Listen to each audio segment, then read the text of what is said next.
गुरुर्ब्रह्मा गुरुर्विष्णुः गुरुर्देवो महेश्वरः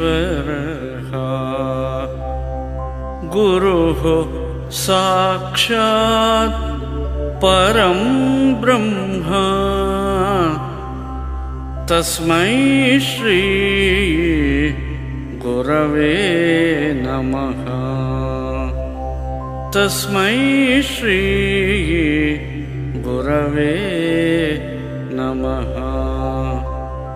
तस्मै श्री गुरवे नमः।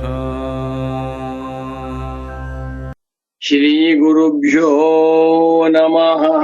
हरिः ओम।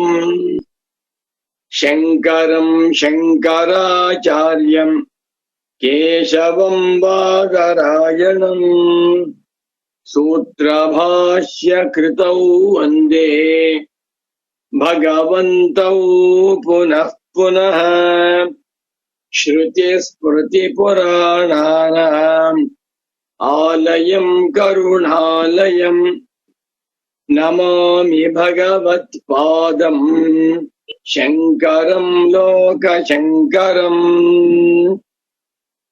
गौडपादं महाप्राज्ञं शंकरं च जगद्गुरुं सुरेश्वरं च तच्छिष्यं सच्चिदानन्दमाश्रये। शंकराचार्य सच्छिष्यं ज्ञानिराजं तपस्विनं नैष्कर्म्य सिद्धिकर्तारं सुरेश्वरमहं भजे। वन्दे तं सच्चिदानन्दं यतिवर्यं महामतिं वेद वेदांत सारज्ञं सद्गुरुं प्रणतोऽस्म्यहम्। श्रीगुरुं प्रणतोऽस्म्यहम्। सदाहं सम्प्रदायज्ञं संयमीन्द्रं सदाश्रयं सद्गुरुं सच्चिदानन्दं सदाचारं समाश्रये। श्रीमच्छंकर भगवत् पूज्य पाद महासद्गुरुभ्यो नमः। श्री श्री सच्चिदानंदेन्द्र सरस्वती सद्गुरुपादुकाभ्यां नमः। नमो नमः सद्गुरु श्री श्री स्वरेश्वराचार्य पादारविन्दाभ्याम्। ओम शांति शांति शांति। तत्व जिज्ञासु साधकರು ಭಗವದ್ಭಕ್ತರು ಮುಮುಕ್ಷುಗಳು ಮೇಲಾಗಿ ಸದ್ಗುರು ಭಕ್ತರು ಆಗಿರುವ ತಮ್ಮೆಲ್ಲರಿಗೂ ಇಂದಿನ ಸುಪ್ರಭಾತವನ್ನು ಹೇಳುತ್ತಾ, ಇಂದು ಕ್ರೋಧಿನಾಮ ಸಂವತ್ಸರದಲ್ಲಿ ದಕ್ಷಿಣಾಯನ ವರ್ಷ ಋತು ಭಾದ್ರಪದ ಮಾಸ ಶುಕ್ಲ ಪಕ್ಷ ಅಷ್ಟಮಿ ತಿಥಿ ವಾರ ಬುಧವಾರ. ಅತ್ಯಂತ ಶ್ರೇಷ್ಠವಾದ ಪವಿತ್ರವಾಗಿರುವ ವಾರ ಬುಧವಾರ.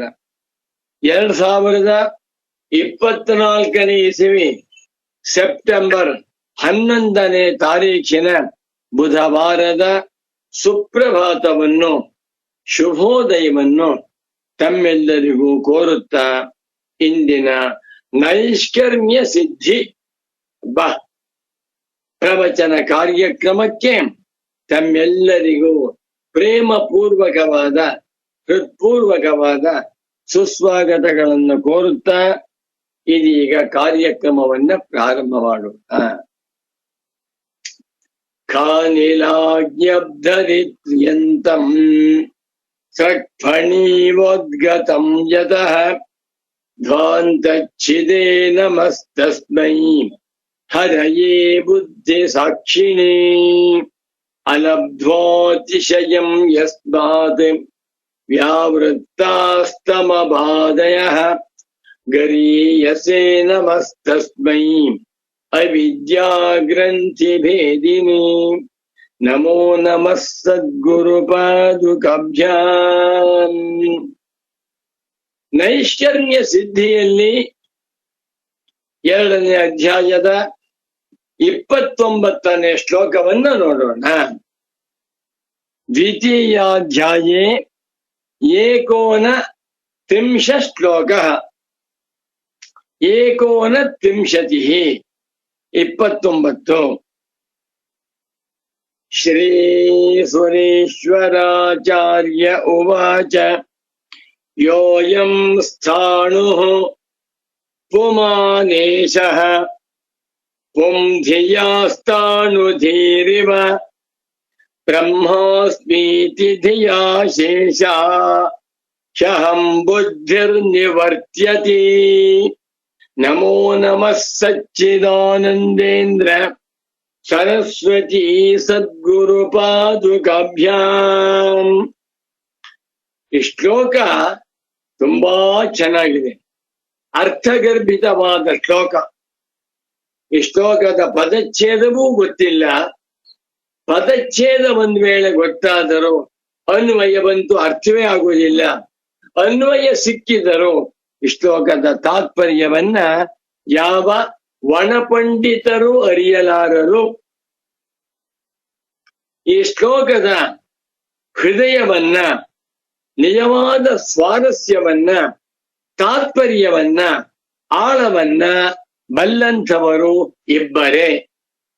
ಒಬ್ಬರು ಭಗವಾನ್ ಸ್ವರೇಶ್ವರಾಚಾರ್ಯರು, ಅವರೇ ಲೇಖಕರಾದ್ದರಿಂದ.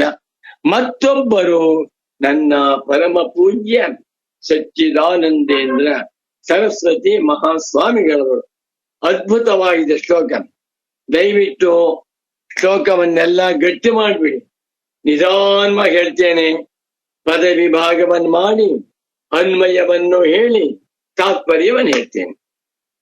ಈ ಶ್ಲೋಕದಲ್ಲಿ ಧೀ ಬುದ್ಧಿ ಎನ್ನುವ ಶಬ್ದವನ್ನ 4 ಸಲ ಬಳಸಿದ್ದಾರೆ. ಪುಂಧಿಯ 1, ಸ್ಥಾಣುಧೀಹಿ 2, ಧಿಯಾ ಬ್ರಹ್ಮಾಸ್ಮೀತಿ ಧಿಯಾ 3, ಅಹಂ ಬುದ್ಧಿ 4. ಎಷ್ಟು ಕವಿತಾ ಚಾತುರ್ಯದಿಂದ, ಪಾಂಡಿತ್ಯ ಚಾತುರ್ಯದಿಂದ, ಅನುಭವದ ಆಧಾರದ ಮೇಲೆ ಭಗವಾನ್ ಸ್ವರೇಶ್ವರಾಚಾರ್ಯರವರು ಈ ಶ್ಲೋಕವನ್ನ ರಚನೆ ಮಾಡಿದ್ದಾರೆ. ನನಗೆ ಬ್ರಹ್ಮಾನಂದವಾಗ್ತಾ ಇದೆ. ಈ ಶ್ಲೋಕದ ತಾತ್ಪರ್ಯವನ್ನ ಅರ್ಥ ಮಾಡಿಕೊಂಡು ಅಲ್ಲ, ಜೀರ್ಣಿಸಿಕೊಂಡು ಅಲ್ಲ, ತಮ್ಮದನ್ನಾಗಿ ಮಾಡಿಕೊಂಡು ಅಲ್ಲ, ತಮ್ಮ ಸ್ವಾನುಭವದಲ್ಲಿ ಕಂಡುಕೊಂಡು ತಮ್ಮ 88ನೇ ವಯಸ್ಸಿನಲ್ಲಿ ಈ ಶ್ಲೋಕಕ್ಕೆ ಸುಂದರವಾದ ಸೊಗಸಾದ ಕ್ಲೇಶಾಪಹಾರಣಿ ವ್ಯಾಖ್ಯಾನವನ್ನ ಬರೆದಿರುವಂತ ನನ್ನ ಪರಮ ಪೂಜ್ಯ ಸದ್ಗುರು ಪುಂಗವರಾದ ಶ್ರೀ ಶ್ರೀ ಶ್ರೀ ಸಚ್ಚಿದಾನಂದೇಂದ್ರ ಸರಸ್ವತಿ ಸ್ವಾಮಿಗಳವರ ಪವಿತ್ರ ಪಾವನ ಪಾದಾರವಿಂದಗಳಲ್ಲಿ ನನ್ನ ಭಕ್ತಿಪೂರ್ವಕವಾದ, ಕೃತಜ್ಞತಾಪೂರ್ವಕವಾದ, ಪ್ರೀತಿಪೂರ್ವಕವಾದ ಕೋಟಿ ಕೋಟಿ ಪ್ರಣಾಮಗಳು. ಈ ಶ್ಲೋಕಕ್ಕೆ ಪದವಿ ಭಾಗವನ್ನು ಮಾಡ್ತೇನೆ. ಯಹ ಅಯಂ ಸ್ಥಾಣು ಪುಮಾನ್ ಏಷಃ ಪುಂ ಧಿಯಾ ಸ್ಥಾಣುಧೀಹಿ ಇವ 8 ಪದಗಳು. ಬ್ರಹ್ಮ ಅಸ್ಮಿ 10, ಧಿಯಾ ಅಶೇಷ ಹಿ ಅಹಂ ಬುದ್ಧಿ ನಿವರ್ತ್ಯತೆ 5, 10 + 5, 15 ಪದಗಳಿಂದ ಸಿದ್ಧವಾಗಿರುವ ದಿವ್ಯ ಶ್ಲೋಕವಿದು. ಪಂಚದಶ ಪದಾತ್ಮಕ ಶ್ಲೋಕ. ನಮೋ ನಮಃ ಸಚ್ಚಿದಾನಂದೇಂದ್ರ ಸರಸ್ವತಿ ಸದ್ಗುರು ಪಾದುಕಾಭ್ಯಾಂ. ನನ್ನ ಸ್ವಂತ ಅನುಭವ ಏನೆಂದರೆ, ಯಾವುದಾದ್ರೂ ಭಾಷ್ಯವಾಕ್ಯವನ್ನ ಓದಿದಾಗ, ಸೂತ್ರವನ್ನ ಓದಿದಾಗ, ಅಥವಾ ನೈಷರ್ಮ್ಯ ಸಿದ್ಧಿಯ ಶ್ಲೋಕವನ್ನ ಓದಿದಾಗ, ಅಥವಾ ವಾರ್ತಿಕ ಶ್ಲೋಕವನ್ನು ಓದಿದಾಗ ಅರ್ಥ ಆಗಿಬಿಡುತ್ತೆ. ಅಕಸ್ಮಾತ್ ಏನಾದ್ರೂ ಅರ್ಥವಾಗದೇ ಇದ್ದಾಗ 1 ಸೆಕೆಂಡ್ ನಮೋ ನಮಃ ಸದ್ಗುರು ಸಚ್ಚಿದಾನಂದೇಂದ್ರ ಸರಸ್ವತಿ ಪಾದುಕಾಭ್ಯ ಹೇಳ್ಕೊಂಡು ಕೂಡ್ಲೆ ಭಿದ್ಯತೆ ಹೃದಯ ಗ್ರಂಥಿ ಅಂತ. ನನ್ನ ಸ್ವಂತ ಅನುಭವ ಅರ್ಥವಾಗಿದೆ. ಶ್ಲೋಕಕ್ಕೆ ಹೇಳ್ತೇನೆ ಒಳಗೆ ಪದ ವಿಭಾಗವಾಯ್ತು, ಅನ್ವಯ ಹೇಳ್ತೀನಿ. ಅಯಂ ಸ್ಥಾಣು ಇತಿ ಯಹ ಸಹ ಏಷಃ ಪುಮಾನ್ ಇತಿ ಸ್ಥಾಣು ಇತಿ ಪುಂಧಿಯ ಸ್ಥಾನುಧೀಃ ಯಥಾ ನಿವರ್ತ್ಯತೆ ತಥಾ ಅಹಂ ಬುದ್ಧಿಃ ಬ್ರಹ್ಮಾಸ್ಮಿ ಇತಿ ಧಿಯ ಅಶೇಷ ನಿವರ್ತ್ಯತೆ. ಮತ್ತು ಅನ್ವಯದಲ್ಲಿ ಸ್ವಲ್ಪ ವ್ಯತ್ಯಾಸವಾಗುತ್ತೆ, ಪರವಾಗಿಲ್ಲ, ನಮ್ ಕಂಟ್ರೋಲ್ ಇರ್ಬೇಕಷ್ಟೇ. ಅನ್ವಯವನ್ನ 2-3 ತರಹ ಮಾಡಬಹುದು. ಯಹ ಅಯಂ ಸ್ಥಾಣು ಯೋಯಂ ಸ್ಥಾಣು ದೃಶ್ಯತೆ ಇತಿ ಬುದ್ಧಿಃ ಏಷಃ ಪುಮಾನ್ ಇತಿ ಪುಂಧಿಯ ಸ್ಥಾನುಧೀಃ ಯಥಾ ನಿವರ್ತ್ಯತೆ. ದೃಷ್ಟಾಂತ ಕೊಟ್ರು. ಏನು ಅದ್ವೈತ ವೇದಾಂತದಲ್ಲಿ ದೃಷ್ಟಾಂತವೇ ಇಲ್ಲ. ಆದರೂ ಕೂಡ ನಮ್ಮಂಥ ಮುಮುಕ್ಷು ಜನಗಳಿಗೆ ಅರ್ಥ ಮಾಡಿಸುವುದಕ್ಕಾಗಿ ಒಳ್ಳೆ ದೃಷ್ಟಾಂತ ಕೊಡ್ತಾ ಇದ್ದಾರೆ. ಏವಮೇವ ಅಹಂ ಬುದ್ಧಿ ಅಹಂ ಬ್ರಹ್ಮಾಸ್ಮಿ ಇತಿ ಧಿಯ ಅಶೇಷ ನಿವರ್ತ್ಯತೆ. ಈಗ ಈ ಶ್ಲೋಕಕ್ಕೆ ಭಗವಾನ್ ಸ್ವರೇಶ್ವರಾಚಾರ್ಯರವರು ಒಂದು ಸಂಬಂಧೋಕ್ತಿಯನ್ನು ಬರೆದಿದ್ದಾರೆ, ಬಹಳ ಚೆನ್ನಾಗಿದೆ. ತದ್ವಾಕ್ಯಂ ತದ್ವಪನೇತೃ ತತ್ ಇತಿ ಕಥಂ. 28ನೇ ಶ್ಲೋಕದಲ್ಲಿ ಅಹಂ ಧರ್ಮಸ್ತ್ವ ಭಿನ್ನಶ್ಚೇತೆ ಅಹಂ ಬ್ರಹ್ಮೇತಿ ವಾಕ್ಯತಃ ಗೌರೋಹಂ ಇತ್ಯನೈಕಾಂತಃ ವಾಕ್ಯಂ ತದ್ವ್ಯಪನೇತು ತತೆ. 4ನೇ ಪಾದದಲ್ಲಿ ಭಗವಾನ್ ಸ್ವರೇಶ್ವರಾಚಾರ್ಯರವರು ತದ್ವಾಕ್ಯಂ ತದ್ವ್ಯಪನೇತೃ ಅಂದ್ಬಿಟ್ರು. ಅಹಂ ಬ್ರಹ್ಮಾಸ್ಮಿ ಎನ್ನುವಂಥ ಆ ವಾಕ್ಯವು ತದ್ವ್ಯಪನೇತೃ ಅಹಂ ಬುದ್ಧಿಯನ್ನ, ಅಹಂಕಾರವು ನಾನು ಎನ್ನುವಂತ ಭ್ರಾಂತಿಯನ್ನ ಅಪನೇತೃ ತಳ್ಳಿ ಹಾಕುತ್ತದೆ. ಅಪನಯತೀತ್ಯಪನೇತೃ ದಟ್ ರಿಮೂವ್ಸ್. ಅಹಂ ಬ್ರಹ್ಮಾಸ್ಮಿ ಎನ್ನುವಂತ ಜ್ಞಾನ ಉಂಟಾದ ಕೂಡಲೇ ಈ ವಾಕ್ಯದಿಂದ ಉಂಟಾದ ತಿಳುವಳಿಕೆ ಆ ಬ್ರಹ್ಮಜ್ಞಾನಿಗೆ ನಾನು ಅಹಂಕಾರ, ನಾನು ಕರ್ತ ಎನ್ನುವಂತ ಬುದ್ಧಿಯನ್ನ ತೊಳೆದು ಹಾಕುತ್ತೆ ಎಂದ್ರು. ಅದರ ಮೇಲೆ ಪ್ರಶ್ನೆ ಮಾಡ್ತಾ ಇದ್ದಾನೆ ಪೂರ್ವ ಪಕ್ಷಿ. ಕಥಂ ವಾಕ್ಯಂ ತದ್ವ್ಯಪನೇತು ತತ್. ವಾಕ್ಯಂ ತದ್ವ್ಯಪನೇತು ತತ್ ಅಂದ್ಬಿಟ್ರು. 8 ಅಕ್ಷರಗಳಿಂದ 4ನೇ ಪಾದವನ್ನು ಜೋಡಿಸಿದರು. ಕೇಳ್ತಾ ಇದ್ದಾನೆ ಸ್ವಾಮಿ, ತದ್ವಾಕ್ಯಂ ಅಹಂ ಬ್ರಹ್ಮಾಸ್ಮಿ ಎನ್ನುವಂತಹ ವಾಕ್ಯವು ಕಥಂ ಹೇಗೆ ತದ್ವ್ಯಪನೇತೃ ಅದನ್ನ ತಳ್ಳಿ ಹಾಕುತ್ತದೆ. ಯಾವುದನ್ನ? ಅಹಂ ಬುದ್ಧಿ, ಅಹಂ ಅಹಂಕಾರ, ಅಹಂ ಕರ್ತ, ಅಹಂ ಮನಃ, ಅಹಂ ಭೋಕ್ತ ಎನ್ನುವಂತ ಬುದ್ಧಿಯನ್ನ ತಳ್ಳಿ ಹಾಕುತ್ತೆ ಅಂದ್ರೆ ಕಥಂ ಹೇಗೆ? ಉದಾಹರಣೆ ಕೊಡಿ. ಮೀಮಾಂಸಕ ದಬಾಯಿಸ್ತಾ ಇದ್ದಾನೆ. ಆ ಮೀಮಾಂಸಕನಿಗೆ ಭಗವಾನ್ ಸ್ವರೇಶ್ವರಾಚಾರ್ಯರವರು ಸೊಗಸಾದ ಉದಾಹರಣೆ ಕೊಡ್ತಾ ಇದ್ದಾನೆ. ಮೊದಲಿದ್ದಂಥ ಒಂದು ಬುದ್ಧಿಯು ಆಮೇಲೆ ಉಂಟಾದಂಥ ಬುದ್ಧಿಯಿಂದ ತಳ್ಳಿ ಹಾಕಲ್ಪಡುತ್ತದೆ. ರಿಪೀಟ್ ಮಾಡೋಣ. ಎರಡು ಬುದ್ಧಿಗಳು. ಒಂದು ಮೊದಲಿದ್ದಂಥ ಬುದ್ಧಿ, ಅದಕ್ಕೆ ಹೆಸರು ಅವಿಚಾರ ಬುದ್ಧಿ. ಒಂದು ತಿಳುವಳಿಕೆ ಇತ್ತು, ಭದ್ರವಾಗಿತ್ತು. ಆ ತಿಳುವಳಿಕೆಯು ಆಮೇಲೆ ಉಂಟಾಗಿರುವ ವಿವೇಕಪೂರ್ವಕವಾದ ಬುದ್ಧಿಯಿಂದ ನಿವರ್ತ್ಯತೆ, ಕರ್ಮಣಿ ಪ್ರಯೋಗ, ತಳ್ಳಿ ಹಾಕಲ್ಪಡುತ್ತದೆ. ಅವಿಚಾರ ಸಿದ್ಧವಾಗಿರುವಂತಹ ಬುದ್ಧಿ ಅಹಂ ಕರ್ತ, ಅಹಂ ಅಹಂಕಾರ. ಯಾವುದನ್ನ ಪೂರ್ವ ಮೀಮಾಂಸಕರು ಕಟ್ಟ ಕಡೆಯ ಸಂದೇಶವೆಂದು ಹೇಳುತ್ತಾರೆಯೋ, ಮೀಮಾಂಸಕರ ಪ್ರಕಾರ ಅಹಂಕಾರವು ಆತ್ಮನ ಧರ್ಮ, ಆತ್ಮನು ಅಹಂಕಾರ ಸ್ವರೂಪ,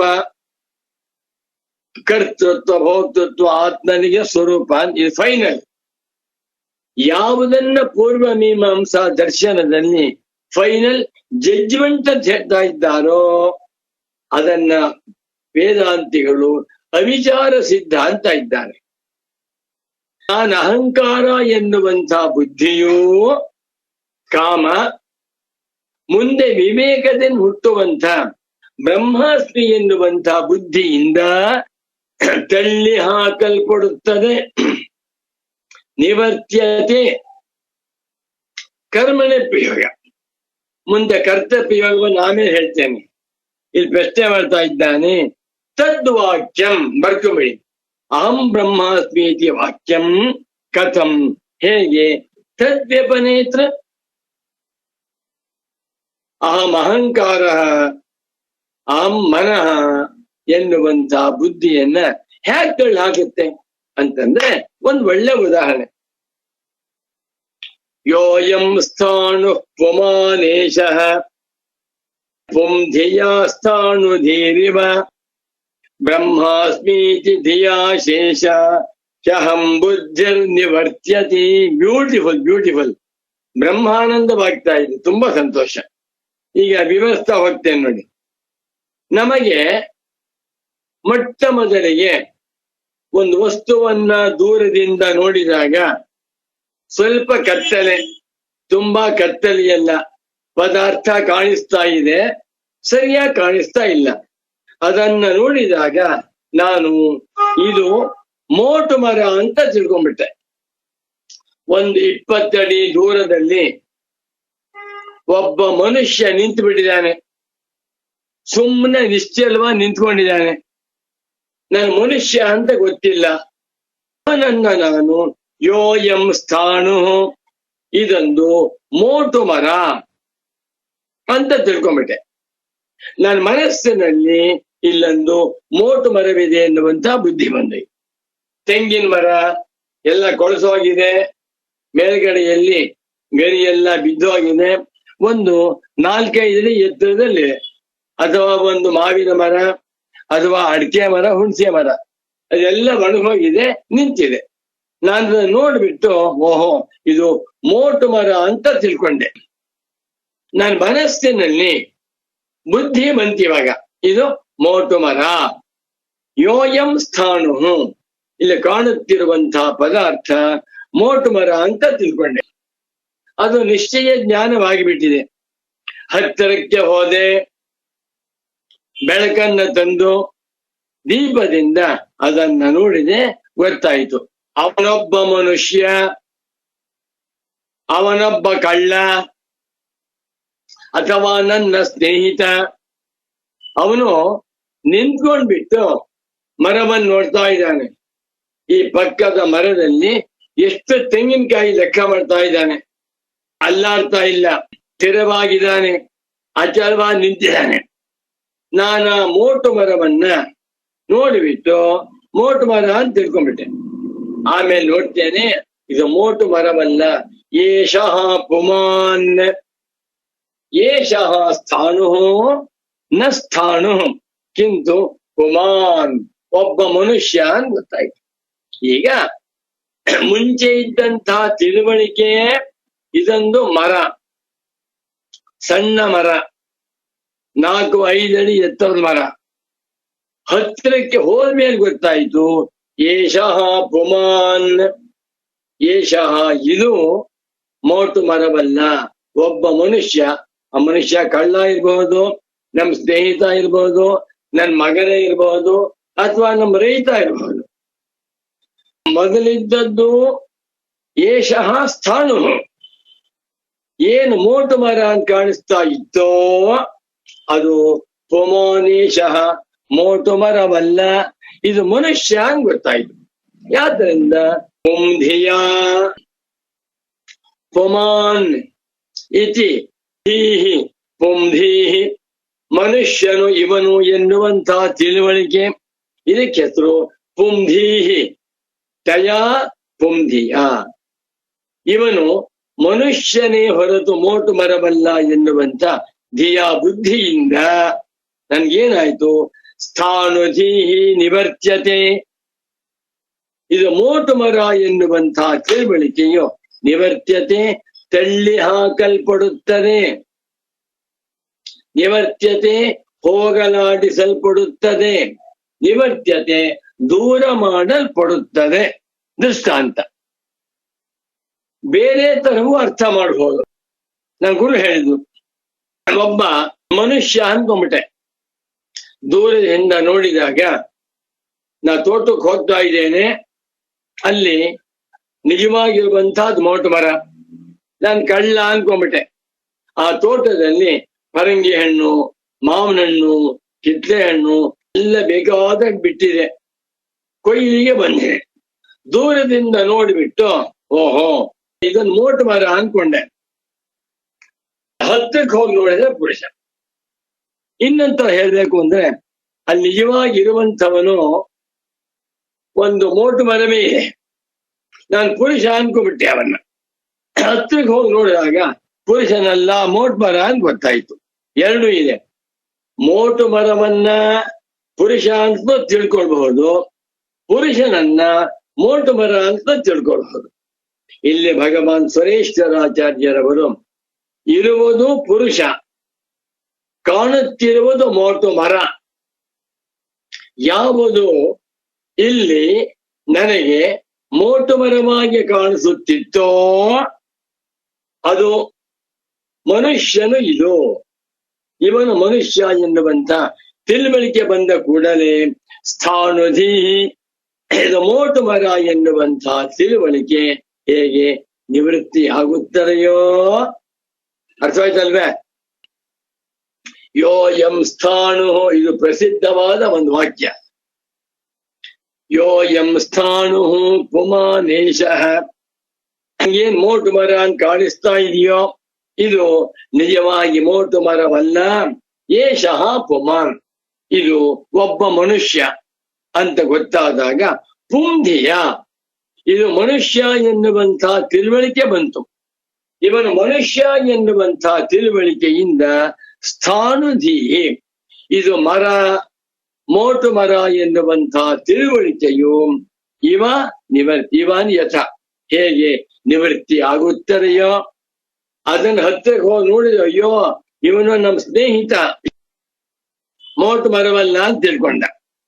ವಿಚಾರ ಮಾಡದಿರುವಾಗ ಮರ ಅಂತ ತಿಳ್ಕೊಂಡ್ಬಿಟ್ಟ, ವಿಚಾರ ಮಾಡಿಲ್ಲ. ಇದು ಪೂರ್ವ ಬುದ್ಧಿ. ವಿಚಾರ ಮಾಡಿದ ಮೇಲೆ ಹತ್ತಿರಕ್ಕೆ ಹೋದ್ಮೇಲೆ ಉತ್ತರ ಬುದ್ಧಿ, ನಿಶ್ಚಯ ಜ್ಞಾನ ಉಂಟಾದ ಮೇಲೆ ನಾನು ಇದನ್ನ ಮರ ಎಂದು ತಿಳಿದುಕೊಂಡಿದ್ದೇನಲ್ಲ, ಅದು ತಪ್ಪು. ಇದು ಮೋಟು ಮರವಲ್ಲ, ಇದು ಮನುಷ್ಯ ಅಂತ ಗೊತ್ತಾಯ್ತು. ಇಲ್ಲೇನು ಸ್ವಾರಸ್ಯ ಅಂದ್ರೆ, ಇವನು ಮನುಷ್ಯ ಎನ್ನುವ ನಿಶ್ಚಯ ಜ್ಞಾನ ಉಂಟಾದ ಕೂಡಲೇ ಇದು ಮೋಟು ಮರವಲ್ಲ ಎನ್ನುವಂತಹ ತಿಳುವಳಿಕೆ ಉಂಟಾಗುವಂತೆ, ನಾನೇ ಮೋಟು ಮರ ಅಂತ ತಿಳಿದುಕೊಂಡಿದ್ದೇನೋ ಅದು ಭ್ರಾಂತಿ ಜ್ಞಾನ ಎಂದು ತಿಳಿಯುವಂತೆ. ಅರ್ಥವಾಯ್ತಲ್ವ ಈಗ? ಯೋಯಂ ಸ್ಥಾಣು ಏಷಃ ಪುಮಾನ್ ಇತಿ ಪುಂಧಿಯ, ಮನುಷ್ಯನಿವನು ಎನ್ನುವಂತಹ ತಿಳುವಳಿಕೆಯಿಂದ ಸ್ಥಾನುಧೀಹಿ, ಇದು ಮರ ಎನ್ನುವಂತಹ ತಿಳುವಳಿಕೆಯು ಯಥಾ ನಿವರ್ತ್ಯತೆ.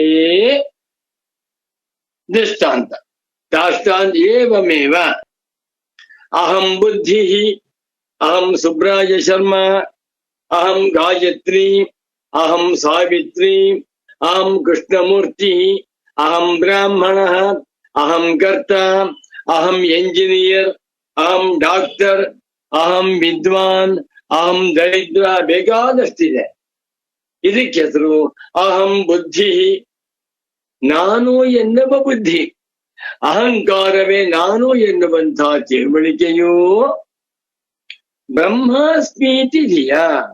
ಅಹಂ ಬ್ರಹ್ಮಾಸ್ಮಿ, ಅಹಂ ಬ್ರಹ್ಮೈವ ಅಸ್ಮಿ, ನಾನು ಪರಬ್ರಹ್ಮ ಸ್ವರೂಪನೇ ಆಗಿದ್ದೇನೆ.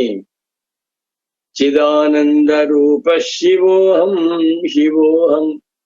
ನಾನು ಈ ದೇಹೇಂದ್ರಿಯಾದಿಗಳು ಯಾವುದೂ ಅಲ್ಲ, ಸಚ್ಚಿದಾನಂದ ರೂಪವಾಗಿರುವ ಬ್ರಹ್ಮವೇ ನಾನು ಆಗಿದ್ದೇನೆ ಎನ್ನುವ ಧಿಯಾ ಬುದ್ಧಿಯಿಂದ. ನೋಡಿ, ಬುದ್ಧಿಗೆ ಎಂಥ ಶಕ್ತಿ ಇದೆ. ಕರ್ಮಕ್ಕೆ ಅದ್ಭುತವಾದ ಶಕ್ತಿ ಇದೆ. ಬುದ್ಧಿಗೆ ಆ ಕರ್ಮವನ್ನ ಬಾಧ ಮಾಡುವ ಶಕ್ತಿ ಇದೆ. ಒಂದು ಉದಾಹರಣೆ ಕೊಡ್ತೇನೆ. ಇದೇ ಉದಾಹರಣೆ. ಮಬ್ಬಗಟ್ಟಲೆ ಹೋಗ್ತಾ ಇದ್ದೇವೆ,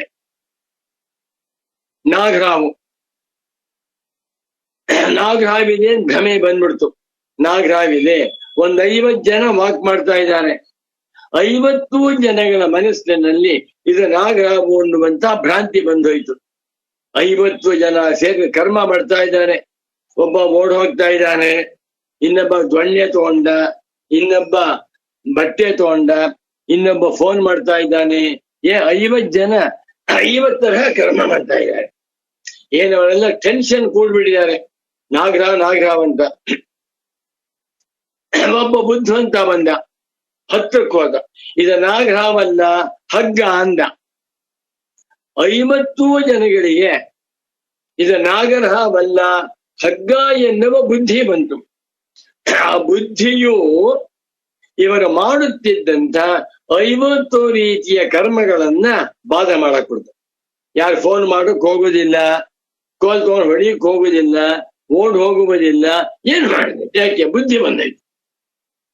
ನೋಡಿ, ಒಂದ್ ಕಡೆ ಬುದ್ಧಿ, ಒಂದ್ ಕಡೆ ಕರ್ಮ. ಇಡೀ ಪೂರ್ವ ಮೀಮಾಂಸಾ ದರ್ಶನ ಕರ್ಮಠರಿಗೆ ಕರ್ಮ ಪ್ರಧಾನವಾದದ್ದು. ಅಥಾತೋ ಧರ್ಮ ಜಿಜ್ಞಾಸಾನ್ ಬಿಟ್ಟು 14 ಲಕ್ಷಣೋರ್ಥೋ ಧರ್ಮ. ಕರ್ತೃತ್ವ ಭೋಕ್ತೃತ್ವವನ್ನ ಗಟ್ಟಿ ಮಾಡ್ತಾ ಇದ್ದಾರೆ. ಅದರಿಂದ ಎಷ್ಟು ತಾಪತ್ರೆ, ಶೋಕ, ಮೋಹ, ರೋಗ, ರುಜಿನ, ಜ್ಯೋತಿಷ್ಯ, ಆಮೇಲೆ ಕ್ರಿಯೆಗಳು, ಯಜ್ಞ, ಯಾಗ, ಜಪ, ತಪ, ರಾಮ್ ರಾಮ್ ರಾಮ್ ರಾಮ್ ರಾಮ್ ರಾಮ್, ಏನು ಕರ್ಮಕಾಂಡ ಪರ್ವತದಷ್ಟು ಬೆಳೆದಿದೆ. ವೇದಾಂತಿಗಳು ಒಂದೇ ಮಾತಿನಿಂದ ತತ್ವಮಸಿ ಅಹಂ ಬ್ರಹ್ಮಾಸ್ಮಿ ಹೇಳಿದ್ರು, ಅರ್ಥ ಮಾಡ್ತು. ಅದು ಅರ್ಥವಾಗಬೇಕಾದರೆ ಅನೇಕ ಜನ್ಮಗಳ ಸುಗತ ಬೇಕು ಸ್ವಾಮಿ.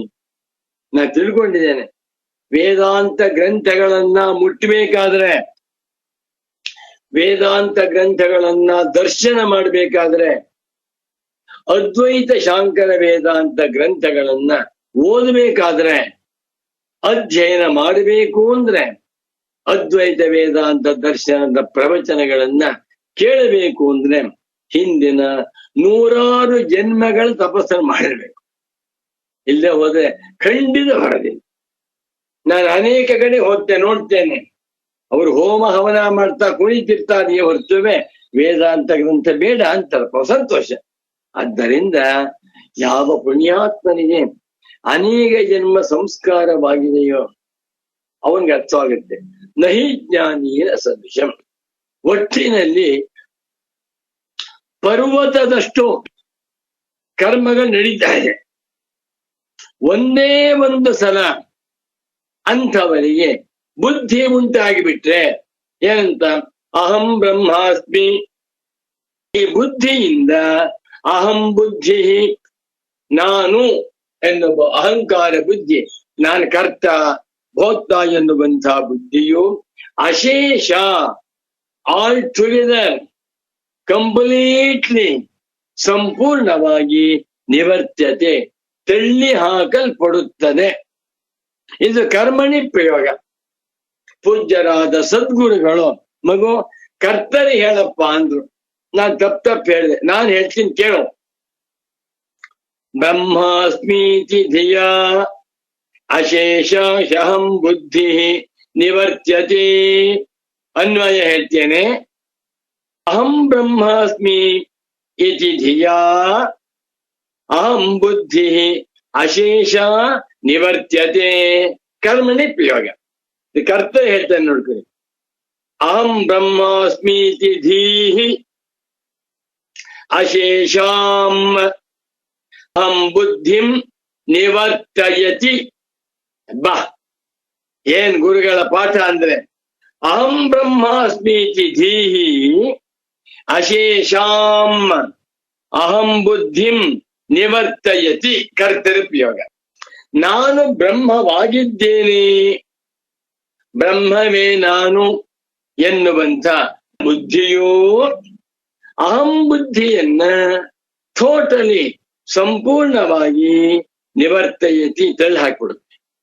ಯಾವಾಗ ಸಮ್ಯಜ್ಞಾನ ಉಂಟಾಗಿತೋ ಅದು ಮಿಥ್ಯಾಜ್ಞಾನವನ್ನ ಸಂಪೂರ್ಣ ನಾಶ ಮಾಡಿ.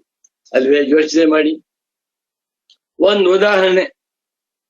ಒಬ್ಬ ಸನ್ಯಾಸಿ, ಮಹಾತ್ಮ, ತಪಸ್ಸಿ, ಅವನು ಸುಳ್ಳು ಹೇಳಿಲ್ಲ, ಮೋಸ ಮಾಡಿಲ್ಲ, ಅತ್ಯಾಚಾರವನ್ನು ಮಾಡಿದ ಪರಿಶುದ್ಧವಾಗಿರುವಂತಹ ಮಹಾತ್ಮ, ಸಚ್ಚಿದಾನಂದೇಂದ್ರ ಸರಸ್ವತಿ ಸ್ವಾಮಿಗಳಂತಹ ಮಹಾತ್ಮ. ಕನಸಿನಲ್ಲಿ ಯಾವುದೋ ಹಿಂದಿನ ಸಂಸ್ಕಾರದಿಂದ ಒಂದು ತಪ್ಪು ಮಾಡಿಬಿಟ್ಟಿದ್ದೇನೆ ಅಂತಾಯ್ತು ಕನಸಿನಲ್ಲಿ. ಆ ತಪ್ಪಿಗೆ ಶಿಕ್ಷೆಯನ್ನು ಕೊಡ್ತಾ ಇದ್ದಾರೆ, ಜೈಲಿಗೆ ಹೋಗ್ಬೇಕು ಅಂತಾಯ್ತು. ಜೈಲಿಗೆ ಇನ್ನೂ ಹೋಗಿಲ್ಲ, ನಾಡಿದ್ದು ಜೈಲಿಗೆ ಹೋಗ್ಬೇಕು ಅಂತಾಯ್ತು. ಎಚ್ಚರವಾಯ್ತು. ಎಚ್ಚರವಾದ ಮೇಲೆ ನಾನು ಕಳ್ಳನೂ ಅಲ್ಲ, ತಪ್ಪಿತಸ್ಥನೂ ಅಲ್ಲ, ಜೈಲು ಇಲ್ಲ, ಜೈಲು ಹೋಗ್ಬೇಕಾದ್ದಿಲ್ಲ ಅಂತ ತಿಳ್ಕೊತಾನೆ. ಆ ಕನಸಿನಲ್ಲಿ ತೋರುತ್ತಿದ್ದಂಥ ಮಿಥ್ಯಾ ಬುದ್ಧಿಯೋ ಎಚ್ಚರಗೊಂಡ ಕೂಡಲೇ ಉಂಟಾದಂಥ ಸಮ್ಯಕ್ ಬುದ್ಧಿ ಮಾತ್ರದಿಂದ ಬಾಧಿತವಾಯ್ತಲ್ವೇ? ನಾವು ಅರ್ಥ ಮಾಡ್ಕೋಬೇಕು ಇದನ್ನ. ಯಾಕೆ ಸಾಮಾನ್ಯರಿಗೆ ಅರ್ಥವಾಗ್ತಾ ಇಲ್ಲ ಅಂದ್ರೆ, ಅವರಿಗೆ ಅಹಂ ಬ್ರಹ್ಮಾಸ್ಮಿ ಅರ್ಥವಾಗಿಲ್ಲ. ಓಹೋ, ಅಹಂ ಬ್ರಹ್ಮಾಸ್ಮಿ ಜ್ಞಾನ ಬಂದ್ಬಿಟ್ರೆ ಅಹಂ ಸುಬ್ರಾಯ ಶರ್ಮಾ ಎನ್ನುವಂತ ಜ್ಞಾನ ಹೊರಟೋಗುತ್ತೋ ಅಂತಾರೆ. ಅವ್ರ ಹತ್ರ ವಾದ ಮಾಡಕ್ ಹೋಗ್ಬಾರ್ದು. ಇಷ್ಟು ತಿಳ್ಕೊಳ್ಳಿ. ಸಮ್ಯಕ್ ಜ್ಞಾನವು ನಪುಂಸಕಲಿಂಗ, ಸಮ್ಯಕ್ ಬೋಧವು ಪುಲ್ಲಿಂಗ. ಸಮ್ಯಕ್ ಧೀ, ಸಮ್ಯಕ್ ಮತಿಯು ಉಂಟಾಗಿ ಬಿಟ್ಟರೆ ಮಿಥ್ಯಾ ಮತಿಗಳನ್ನ ಅದು ಧ್ವಂಸ ಮಾಡಿ ಬಿಡುತ್ತದೆ. ಇದು ನ್ಯಾಯ, ಹೌದಾ? ವಿದ್ಯೆಯ ಅವಿದ್ಯಾ ಬಾಧ್ಯಂತೆ ಬಹುವಚನ. ಅವಿದ್ಯೆಗೆ ನೂರಾರು ಮುಖಗಳು. ಪ್ರತಿಯೊಬ್ಬ ಜೀವಾತ್ಮನು ತನ್ನನ್ನ ಸಾವಿರಾರು ರೂಪದಿಂದ, ನಾನೊಬ್ಬ ಶ್ರೀಮಂತ, ನಾನೊಬ್ಬ ಗೃಹಸ್ಥ, ನಾನೊಬ್ಬ ಬ್ರಹ್ಮಚಾರಿ, ನಾನೊಬ್ಬ ದಡ್ಡ, ನಾನೊಬ್ಬ ಪುತ್ರವಂತ, ನೂರಾರು ತರ ಇದೆ. ಇದೆಲ್ಲಕ್ಕೂ ಒಂದು ಹೆಸರು ಮಿಥ್ಯಾಧೀಹಿ, ಮಿಥ್ಯಾಧಿಯ, ಮಿಥ್ಯಾ ಪ್ರತ್ಯಯ. ನೋಡಿ, ಅಹಂಕಾರವನ್ನ ನಾನು ಎಂದು ಮಾಡಿಕೊಂಡು ಎಲ್ಲ ಬುದ್ಧಿಗಳು ಮೆರೀತಾ ಇವೆ. ಕನಸನ್ನ ಸತ್ಯವೆಂದು ಮಾಡಿಕೊಂಡು ಎಲ್ಲ ಭ್ರಮೆಗಳು ತೋರ್ತಾ ಇವೆ. ಆ ಕನಸನ್ನು ಸುಳ್ಳು ಅಂತ ನೀವು ತಿಳ್ಕೊಂಡ್ಬಿಟ್ರೆ ಎಲ್ಲವೂ ಸುಳ್ಳಲ್ವೇ? ಮುಂದೆ ಹೇಳ್ತಾರೆ ಇದನ್ನ. ಅಹಂಕಾರವೇ ಮೂಲ, ಅಹಂಕಾರವೇ ಕೇಂದ್ರ ಬಿಂದು, ಅಹಂಕಾರವೇ ರಾಜ. ಅಹಂಕಾರವನ್ನ ನಾನು ಅಂತ ಮಾಡಿಕೊಂಡು ಏನಿವತ್ತು ಲೋಕಾಂತರ, ಜನ್ಮಾಂತರ, ಕೋಟಿಗಳ ಐಶ್ವರ್ಯ ಎಲ್ಲ ಭ್ರಮೆಗಳು ತೋರ್ತಾ ಇವೆ. ಈ ಅಹಂಕಾರವೇ ನಾನಲ್ಲ ಅಂತ ಅರ್ಥವಾಗಿಬಿಟ್ರೆ ಅಹಂಕಾರದಿಂದ ತೋರುತ್ತಿರುವ ಯಾವ ಸುಖ ದುಃಖಗಳು ನನಗಿಲ್ಲ. ಇದು ವೇದಾಂತ. ಒಂದು ಒಳ್ಳೆ ಉದಾಹರಣೆ. ಸಿನಿಮಾ ಶುರುವಾಗ್ಬಿಟ್ಟಿದೆ, 6:30 ನಾವು ಹೋದ್ವಿ, 6 ಗಂಟೆ ಶುರುವಾಗಿದೆ. 8 ಗಂಟೆವರೆಗೂ ನಡೀತಾ ಇದೆ. ನಾನು ಹೋದಾಗ ಸಿನಿಮಾ ಶುರುವಾಗ್ಬಿಟ್ಟಿದೆ, ಪರದೆ ಕಾಣಿಸ್ತಾ ಇಲ್ಲ. ಹೋದಾಗಿನಿಂದ 1.5 ಗಂಟೆ 90 ನಿಮಿಷ ನೋಡ್ತಾ ಇದ್ದೇನೆ. ರಾಜ ಬಂದ, ಮಂತ್ರಿ ಬಂದ್ರು, ಮದುವೆ ಮಾಡಿದ್ರು, ಯಾರೋ ಹುಟ್ಟಿದ್ರು, ಯಾರೋ ಸತ್ತು ಹೋದ್ರು, ಯುದ್ಧವಾಯ್ತು, ಜೈಲು ಹೋದ್ರು, ಕಳ್ಳತನ ಮಾಡಿದ್ರು, ಪೂಜೆ ಮಾಡಿದ್ರು, ಎಲ್ಲವನ್ನು ನೋಡ್ತಾ ಇದ್ದೇನೆ. ನನ್ನ ನೋಡುವಾಗ ನನಗೆ ರಾಜ ರಾಣಿಯನ್ನು ನೋಡಿ ತುಂಬಾ ಸಂತೋಷವಾಯ್ತು, ಯಾರೋ ಮರ್ಡರ್ ಮಾಡಿದ್ರು ದುಃಖವಾಯ್ತು, ಕಳ್ಳ ಬಂದ ಕೋಪ ಬಂತು, ಎಲ್ಲ ಬರ್ತಾ ಇದೆ. ಒಂದೇ ಒಂದು ಕ್ಷಣ ಇಂಟರ್ವೆಲ್ ಬರುತ್ತಂತೆ. ನಾನು ನೋಡಿಲ್ಲ, ಮರ್ತು ಬಿಟ್ಟಿದ್ದೇನೆ. ನಾ ಸಿನಿಮಾ ನೋಡೇ ಇಲ್ಲ, ತುಂಬಾ ಜನವಾಯ್ತು. ಅಲ್ಲಿ ಇಂಟರ್ವೆಲ್ ಬರುತ್ತಂತೆ. ಅವಾಗ ನೋಡಿದ್ರೆ ಬರೀ ಪರದೆ. ಅಯ್ಯೋ ರಾಮ, ಪರದೆಯನ್ನು ಗೊತ್ತಾಗ್ಬಿಟ್ಟ. ರಾಜನೂ ಇಲ್ಲ, ರಾಣಿಯೂ ಇಲ್ಲ, ಮರ್ಡರು ಇಲ್ಲ, ಕೋರ್ಟು ಇಲ್ಲ, ಕೇಸು ಇಲ್ಲ, ದುಡ್ಡು ಇಲ್ಲ, ಪೂಜೆನೂ ಇಲ್ಲ, ಉಪೂಜೆ ಎಂಥದ್ದು ಎಲ್ಲವೂ ಪರದೆ ಅಲ್ವೇ, ಅರ್ಥವಾಗುತ್ತೆ. ಆ ಪರದೆಯೇ ಬಂಡವಾಳ ಸಿನಿಮಾಕ್ಕೆ. ಅದೇ ತರಹ ಇಡೀ ಎಚ್ಚರಾವಸ್ಥೆಯಲ್ಲಿ ಏನೇನ್ ವ್ಯವಹಾರ ಮಾಡ್ತಾ ಇದ್ರು, ಲಾಭ ನಷ್ಟ, ಸುಖ ದುಃಖ, ಗಂಡು ಹೆಣ್ಣು, ಅಪ್ಪ ಅಮ್ಮ, ಮಕ್ಕಳು ಮರಿ, ಅಳಿಯ ಸೊಸೆ, ಈ ಲೋಕ ಪರಲೋಕ, ಅಮೇರಿಕ, ಜರ್ಮನಿ, ಎಲ್ಲ ದೇವತೆಗಳು, ಗ್ರಹಗಳು, ಸೂರ್ಯ, ಎಲ್ಲವೂ ಕೂಡ ಅಹಂಕಾರವೆಂಬ ಪರದೆ ಮೇಲೆ ನಿಂತ್ಕೊಂಡಿದೆ. ಈ ಅಹಂಕಾರವೇ ಕಲ್ಪಿತ. ಅಹಂಕಾರವು ನಾನಲ್ಲ ಅಂತ ಅರ್ಥವಾಗಿಬಿಟ್ರೆ ಅವನಿಗೆ ಯಾವ ವ್ಯವಹಾರವಿಲ್ಲ.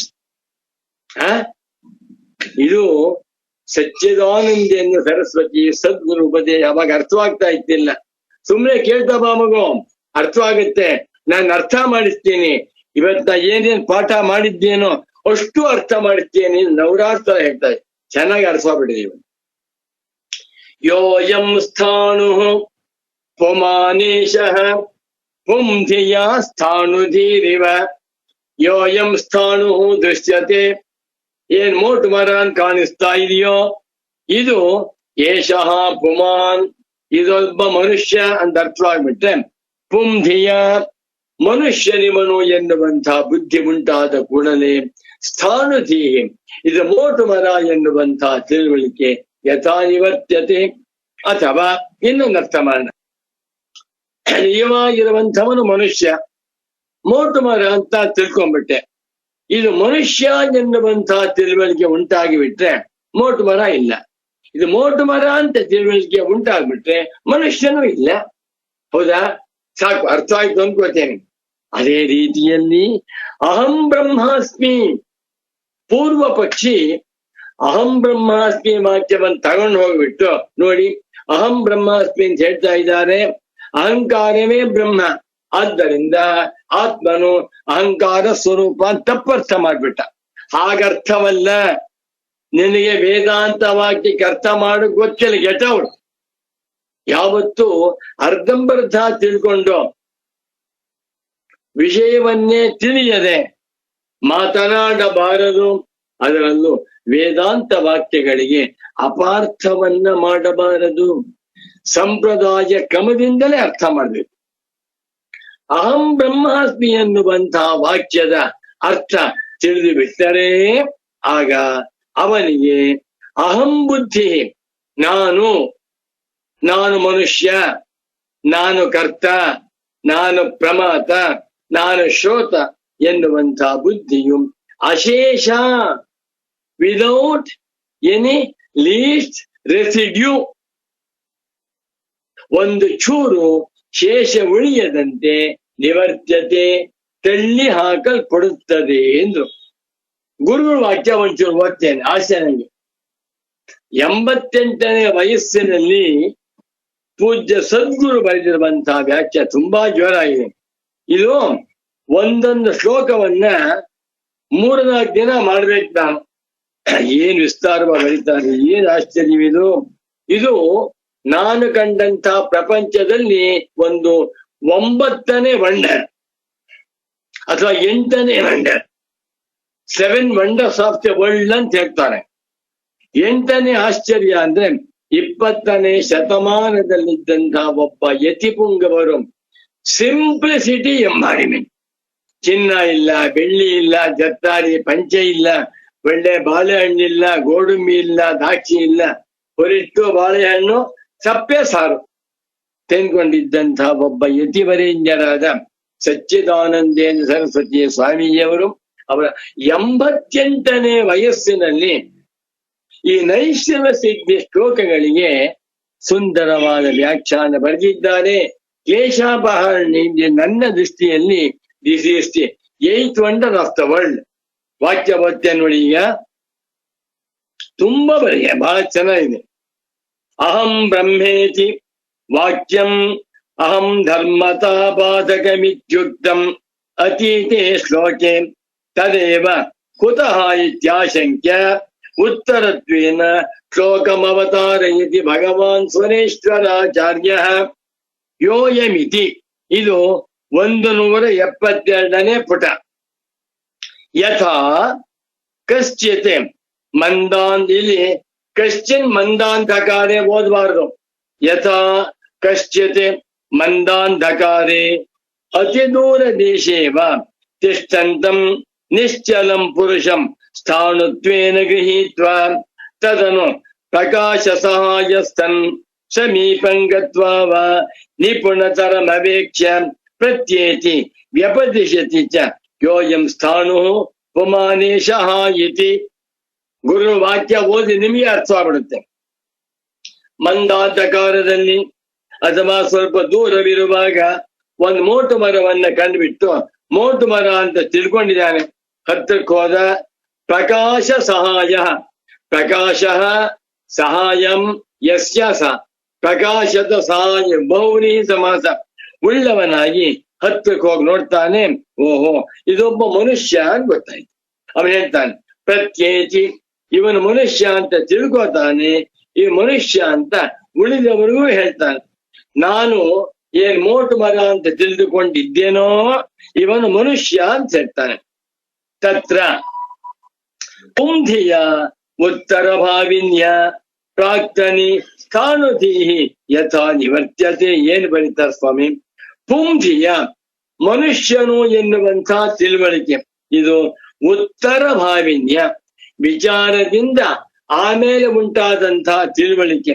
ಇದರಿಂದ ಪ್ರಾಕ್ತನಿ ಅವಿಚಾರ ಸ್ಥಿತಿಯಲ್ಲಿದ್ದಂಥ ಸ್ಥಾನುಧೀಹಿ, ಇದು ಮೋಟು ಮರ ಎನ್ನುವಂತಹ ತಿಳುವಳಿಕೆಯೋ ಯಥಾ ನಿವರ್ತ್ಯತೆ, ಹೇಗೆ ತಳ್ಳಿ ಹಾಕಲ್ಪಡುತ್ತದೆಯೋ.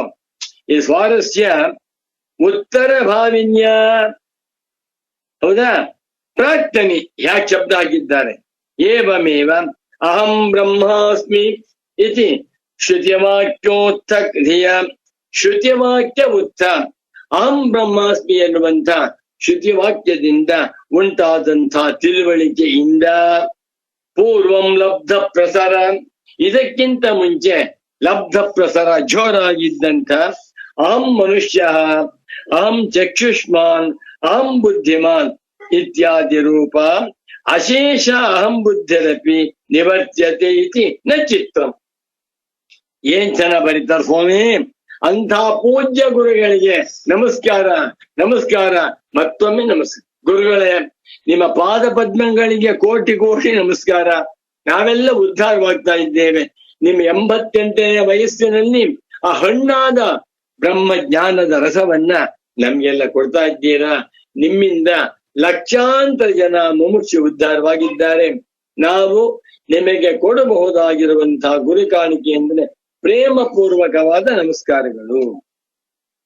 ನಾನು ಮನುಷ್ಯ, ನಾನ್ ಕಣ್ಣು, ನಾನು ಕಿವಿ ತಿಳ್ಕೊಂಡಿದ್ನಲ್ಲ, ಈ ಎಲ್ಲ ತಿಳುವಳಿಕೆಯೂ ಕೂಡ ಅಶೇಷ ಸಂಪೂರ್ಣವಾಗಿ ತೊಲಗುತ್ತದೆ ಎನ್ನುವುದರಲ್ಲಿ ನಚಿತ್ತ ಏನೂ ಆಶ್ಚರ್ಯವಿಲ್ಲ. ತಸ್ಮಾತ್, ಆದ್ದರಿಂದ ಅಹಂ ಬ್ರಹ್ಮಾಸ್ಮೀತಿ ಶ್ರುತಿ ವ್ಯಪದೇಶ. ಪೂರ್ವ ಪಕ್ಷಿ ಅಹಂ ಬ್ರಹ್ಮಾಸ್ಮಿ ಶ್ರುತಿ ಹೇಳ್ತಾ ಇದೆ, ಆದ್ದರಿಂದ ಅಹಂ ಅನ್ನುವಂತಹದ್ದು ಆತ್ಮನ ಸ್ವರೂಪ ಅಂತ ಮಿಸ್ಇಂಟರ್ಪ್ರಿಟೇಷನ್ ಮಾಡ್ಬಿಟ್ಟ. ತಪ್ಪು, ನಿಂಗೆ ತಲೆ ಇಲ್ಲ, ಬುದ್ಧಿ ಇಲ್ಲ, ನೀನ್ ದಯವಿಟ್ಟು ವೇದಾಂತ ವಾಕ್ಯಗಳಿಗೆ ಅಪಾರ್ಥವನ್ನ ಮಾಡಿ ನರಕಕ್ಕೆ ಹೋಗ್ಬೇಡ. ಇವತ್ತು ಅದೇ ಆಗಿದ್ದು. ಎಲ್ಲರೂ ವೇದಾಂತ ಪ್ರವಚನ ಮಾಡೋರೆ, ಗಡ್ಡ ಬಿಟ್ಟಿರ್ತಾರೆ, ಮತ್ತೊಂದು ಮಾಡ್ಕೊಳ್ತಾರೆ, ಮುಂಡಿನ ಮಾಡಿಸ್ಕೊಂಡಿರ್ತಾರೆ, ಕೆಂಪಟ್ಟೆ ಆಗಿ ಆಡಂಬರ ಮಾಡ್ಕೊಂಡು ಏನ್ ಗೊತ್ತಿರುತ್ತೆ ಅವರಿಗೆ? ಸಂಪ್ರದಾಯವಿಲ್ಲ, ಗುರು ಸೇವೆ ಮಾಡಿಲ್ಲ, ನಾವೇ ಬುದ್ಧವಂತರು ಅಂತ ಆಗ್ಬಿಟ್ಟಿದೆ. ಎಲ್ಲ ಮೋಸ. ವೇದಾಂತಗಳ ಅರ್ಥವನ್ನ ಸಾಮಾನ್ಯರಿಂದ ತಿಳಿದುಕೊಳ್ಳುವಂತಹ ಪ್ರಯತ್ನ ಮಾಡಲೇಬೇಡ ಅಂತಾರೆ. ತಸ್ಮಾತ್ ಅಸಂಪ್ರದಾಯವಿತ ಸರ್ವಶಾಸ್ತ್ರವಿದಪಿ ಮೂರ್ಖವದೇವ ಉಪೇಕ್ಷಣೀಯ ಅಂದ್ಬಿಟ್ಟು. ಗುರು ಸಂಪ್ರದಾಯ ಗೊತ್ತಿಲ್ಲದೆ, ಗುರು ಸೇವೆಯನ್ನ ಮಾಡದೆ, ಸದ್ಗುರುಗಳಿಂದ ಸರಿಯಾಗಿ ಅದ್ವೈತ ತತ್ವವನ್ನ ಯಾರು ತಿಳಿದುಕೊಂಡಿಲ್ಲವೋ ಅಂಥವನನ್ನ ಬೆಪ್ಪ ಅಂತ ಕಳಿಸ್ಬಿಟ್ಟು, ಶಾಲೆ ಹೊದ್ದಿಸ್ಬಿಟ್ಟು ನಮಸ್ಕಾರ ಕಳಿಸ್ಬೇಡಪ್ಪ, ಅವನು ವೇದಾಂತವೇನು ಗೊತ್ತಿಲ್ಲ ಅಂತ. ನೋಡಿ, ಪೂರ್ವ ಮೀಮಾಂಸಕರೆಂಬ ಧೀರರ ಎದುರುಗಡೆಯನ್ನೇ ಭಗವಾನ್ ಸ್ವರೇಶ್ವರಾಚಾರ್ಯರು ಈ ಮಾತಾಡ್ತಾ ಇರ್ಬೇಕಾದ್ರೆ ಏನಿದೆ ಆಶ್ಚರ್ಯ? ತಸ್ಮಾದಾದ್ದರಿಂದ ಅಹಂ ಬ್ರಹ್ಮಾಸ್ಮೀತಿ ಶ್ರುತಿ ವ್ಯಪದೇಶ, ಅಹಂ ಬ್ರಹ್ಮಾಸ್ಮಿ ಎನ್ನುವಂತ ಶ್ರುತಿಯ ಸಂದೇಶವು ನ ಅಹಮಹ ಆತ್ಮಧರ್ಮತ್ವಂ ಆಧಾತುಂ ಅಲಂ. ಈ ಅಹಂ ಬ್ರಹ್ಮಾಸ್ಮಿ ಎನ್ನುವ ವಾಕ್ಯದಿಂದ ಆತ್ಮನೇ ಅಹಂಕಾರ ಅಂತ ಅರ್ಥ ಮಾಡುವುದು ಸರಿಯಲ್ಲ ಅಂದ್ರು. ಇದನ್ನ ನಿಧಾನ ಮಾಡ್ಬೇಕು, ಸಾಕು ಬಿಡಿ. ರುಚಿ ತೋರಿಸಿರ್ತೇನೆ, ನೀವು ಅವಕಾಶ ಸಿಗ್ತಾ ಚಿಂತನೆ ಮಾಡಿ. ಶ್ರೀ ಸುರೇಶ್ವರಾಚಾರ್ಯ ಉವಾಚ ಯೋಯಂ ಸ್ಥಾಣುಃ ಪುಮಾನೇಶಃ ಪುಂ ಧಿಯಾ ಸ್ಥಾಣುಧೀರಿವ ಬ್ರಹ್ಮಾಸ್ಮೀತಿ ಧಿಯಾ ಶೇಷಃ ಯಹಂ ಬುದ್ಧಿರ್ನಿವರ್ತ್ಯತೆ. ನಮೋ ನಮಃ ಸಚ್ಚಿದಾನಂದೇಂದ್ರ ಸರಸ್ವತಿ ಸದ್ಗುರು ಪಾದುಕಾಭ್ಯಾಂ. ಬಾ, ನನಗೆ ಸಚ್ಚಿದಾನಂದೇಂದ್ರ ಸರಸ್ವತಿ ಸ್ವಾಮಿಗಳ ಸ್ಮರಣೆ ಮಾಡಿದ ಕೂಡಲೇ ಎಲ್ಲಾ ಪಾಪಗಳು ಭಸ್ಮ ಆಯ್ತು. ಓಂ ಶಾಂತಿ ಶಾಂತಿ ಶಾಂತಿ.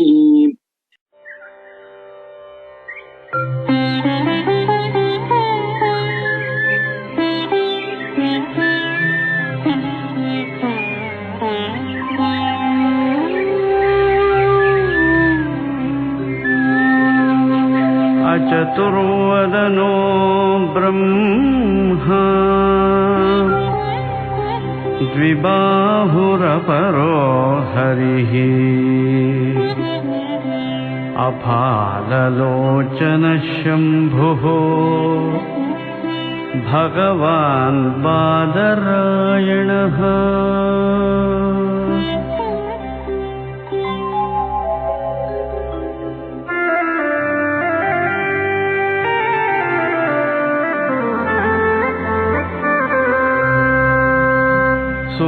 सूत्रभाष्य प्रणेतारौ वेदान्ताब्ज प्रभाकरौ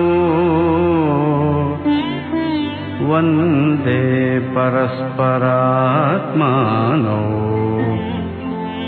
बादरायण शङ्करौ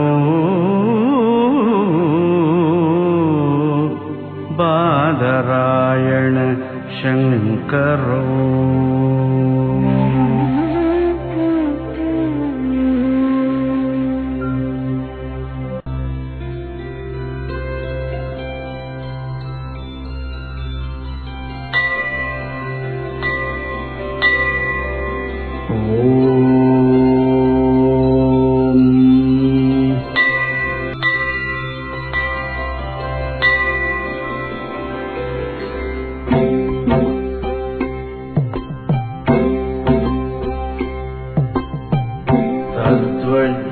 तद्वज्जीवत्वं ब्रह्मणि तद्वज्जीवत्वं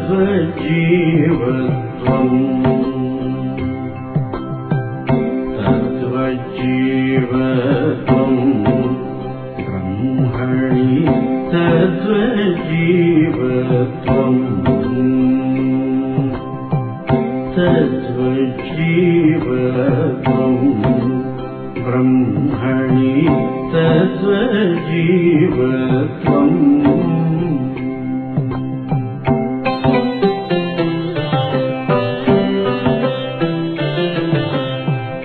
यद्वत्तो ये चन्द्रद्वित्वं यद्वन्मुकुरे प्रतिबिम्बत्वम् यद्वत्तोये चन्द्रद्वित्वम् यद्वन्मुकुरे प्रतिबिम्बत्वम् तत्र जीवत्वम् ब्रह्मणि तत्त्वजीवत्वम्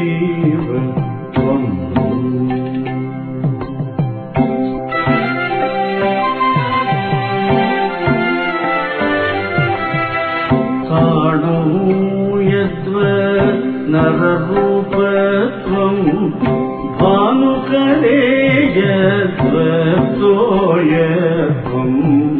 स्थाणो यद्वत् नररूपत्वम् भानुकरे यद्वत्तोयत्वम् तत्त्वजीवत्वम् ब्रह्मणि तत्त्वजीवत्वम्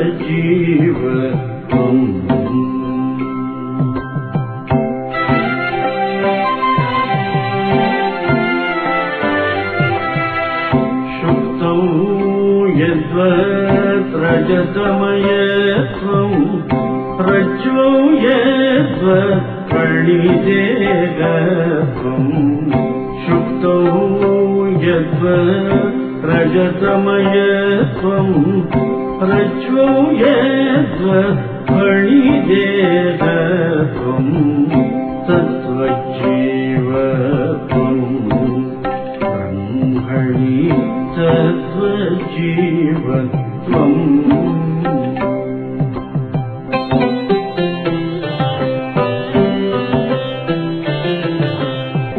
परमहंस गुरुणा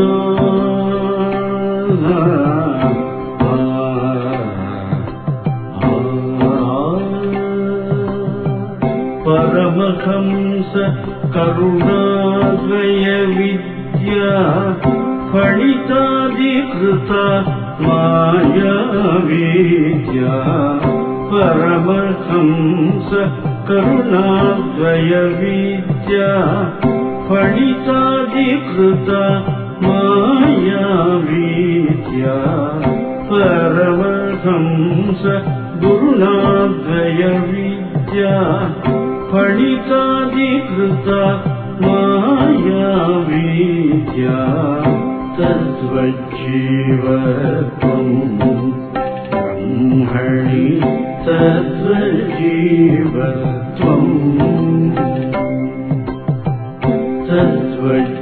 तत्त्वजीवत्वम् ब्रह्मणि तत्त्वजीवत्वम्